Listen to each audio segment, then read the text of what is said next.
क्या बिहार एक नई तकनीक और औद्योगिक क्रांति की ओर बढ़ रहा है? क्या आने वाले सालों में बिहार युवाओं के लिए रोजगार का एक नया स्वर्ग बनेगा? मुख्यमंत्री नीतीश कुमार की पहली कैबिनेट बैठक के बड़े फैसलों से जानिए बिहार का उज्जवल भविष्य।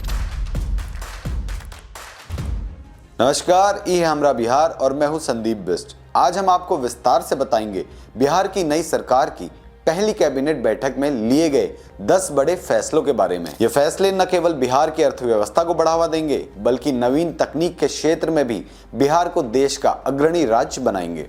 तो चलिए जानते हैं पूरी कहानी। बिहार सरकार अगले 5 वर्षों में 1 करोड़ युवाओं को रोजगार देने का बड़ा लक्ष्य लेकर आगे बढ़ रही है।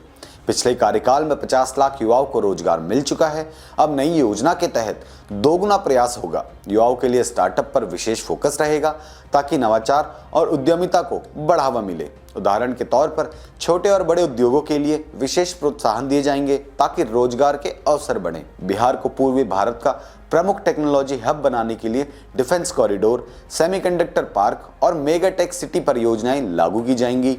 बिहार आर्टिफिशियल इंटेलिजेंस मिशन की स्थापना, जो बिहार को एआई के क्षेत्र में अग्रणी बनाएगा। यह मिशन युवाओं को एआई कौशल सिखाएगा और रोजगार के अवसर देगा।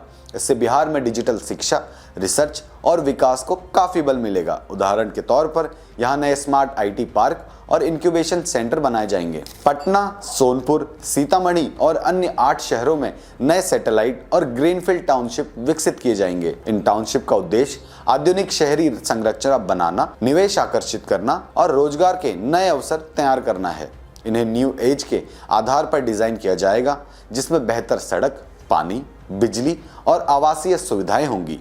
ये परियोजनाएं बिहार के ग्रामीण और शहरी क्षेत्र के विकास में संतुलन बनाएंगी। राज्य में बंद पड़ी 9 सरकारी चीनी मिलों को फिर से चालू किया जाएगा। कुल 25 चीनी मिलों के पुनः संचालन का निर्णय लिया गया है, जो कृषि आधारित उद्योग को मजबूती देंगे। इससे किसानों के लिए बेहतर बाजार और रोजगार के अवसर बढ़ेंगे। यह कदम ग्रामीण अर्थव्यवस्था को सुदृढ़ करेगा और रोजगार के साथ साथ राज्य की आर्थिक वृद्धि में भी योगदान देगा। मुख्य सचिव की अध्यक्षता में एक उच्च स्तरीय कमेटी गठित की जाएगी। यह कमेटी 6 महीने में उद्योग, निवेश और रोजगार से संबंधित नीतियों पर रिपोर्ट प्रस्तुत करेगी। इसके आधार पर बिहार को न्यू एज इकोनॉमी यानी वैश्विक बैक एंड हब के रूप में स्थापित करने की रणनीति तैयार की जाएगी।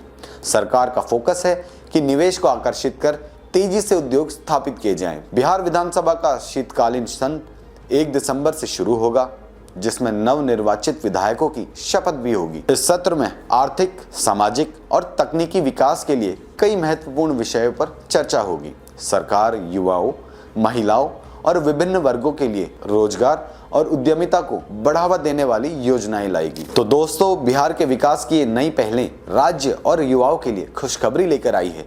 अगर आपको यह वीडियो पसंद आया हो तो इसे लाइक करें, शेयर करें और हमरा बिहार चैनल को सब्सक्राइब करना न भूलें। साथ ही कमेंट में बताएं कि आपको कौन सी योजना सबसे ज्यादा प्रभावित करती है। बिहार का विकास हमारे हाथों में है। धन्यवाद।